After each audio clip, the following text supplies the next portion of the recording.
Yo Dave, how do you keep your filament so dry and fresh so your prints come out clean like that every time?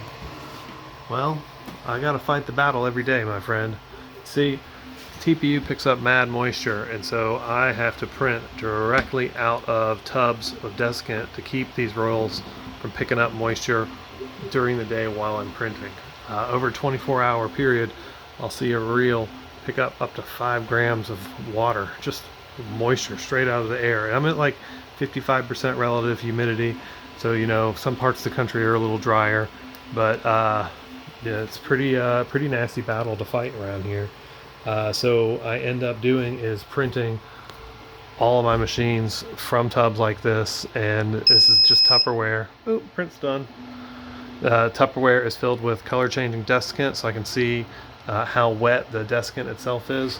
When it's nice and dry, it changes to this blue color, and when it's wet, it turns purple and then pink, and pink is like done. It needs to be dried again. I 3D print a little roller holder and use a couple skateboard bearings to support the reels so that they just spin and roll nice and freely. Up here I use a coupler, spare coupler from the Ender 3s. Comes with one that you don't need, and you just put it right there with like 1 inch of PTFE tubing on the inside so that they feed out and flow nice and smoothly. I use a tub for every color. I like to have one of every color ready to go so that all my machines can be loaded up and ready. And then up above is all the dried filament.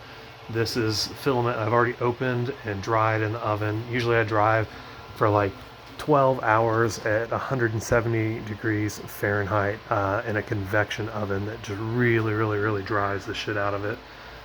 12 hours for like a brand new roll.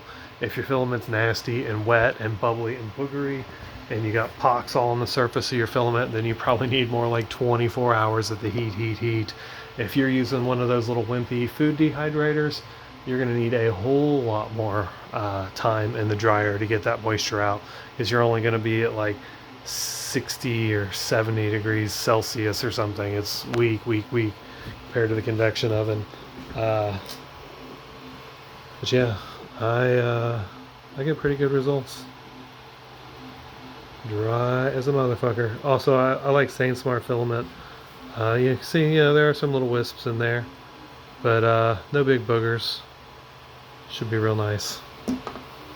And if you don't want to spend the time fucking with all this shit, upgrading your printer beds and getting good extruders for TPU and replacing the main boards with silent boards so you don't have to listen to laser battles all the time, then there's an easy solution. Just go to hlFPV.com and I'll print it for you. I'll be happy to make you beautiful, perfect, well-engineered prints every single time. Whatever your request, I'll make it happen and do it in a sensible, logical manner. Yeah, because I always make the good stuff. But let me know what you need. Make all kinds of good stuff. Look, this one right here, a little GoPro battery holder. You can stick your spare batteries in here, dish them out all day long. Anything custom you ever want, I can do. But yeah, hit me up. And don't forget, I got all the best parts too. Drone parts, batteries, motors, flight controllers, stacks, buzzers, all that good shit. Tools, anything and everything. hlFPV.com.